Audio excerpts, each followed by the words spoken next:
Ang pag-aalaga ng ating mga sarili, lalo na ang ating hygiene, na isa sa mga bagay na talagang dapat natin laging tinututukan. Pero kung minsan may mga bagay na hindi rin natin maiwasan, mga problemang biglang dumarating, katulad ng ingrown toenails or fingernails. Yan ang pag-uusapan natin ngayon at kung papaano na rin ang tamang pangangalaga ng ating mga kuko. Dito lang sa Check kay Chiki. Makati, mahapdi, parang may tumutusok sa balat. Ganyan daw ang nararamdaman ni Gail kapag bumabalik ang ingrown sa kanyang daliri sa paa. Paano mo nalaman na meron kang ang problemang ingrown? Regularly naman po ako nagkaka-ingrown since bata pa po ako. Tapos dati po, mas malala po. Sa tingin mo saan nanggaling yun? Dahil po siguro sa genetics din po dahil yung tubo ng kuko. Pag nandyan na po talaga yung ingrown, mas mabuti. Ayon sa nakausap kong nail expert, may kinalaman sa hygiene ang pagtubo ng ingrown.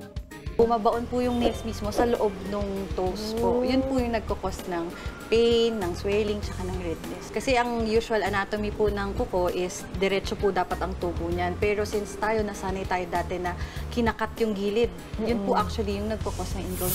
Isa pang tip ni Rome, panatiling malinis palagi ang ating mga paa at wag na wag kukut-kutin ang mga kuko. Pag nandyan na po talaga yung ingrown, mas mabuting mag-seek ka na rin talaga ng expert advice. Kasi pag ginalaw mo pa, baka may maiwan ka pa doon sa loob, mas lumala pa po yung sitwasyon. Mahalaga rin na pumili ng sapatos kung saan komportable ang ating mga daliri sa paa. Ika nga, choose comfort over fashion. Yung mga shoes, mas maganda, medyo mas malawang po. Lalo kung long walk or kung nasa work, ganyan po. So pati open-toed siguro, pabor ka doon? Actually, ma'am, yung open po, medyo mas nagkakaproblema kasi since yung paa mo nakalabas palagi, mas mabilis po mag-dry yung mga gilid. Plus po yung alikabok po, mas madaling nakakapasok po sa mga singit-singit po ng kuko.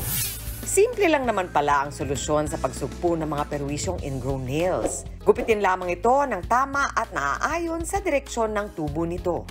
Satisfying siya, tsaka nakaka-soothe siya after nung mahabang days mo ng working, nakaka-relax siya, tsaka refresh, lalo na nung natanggal yung ingrown.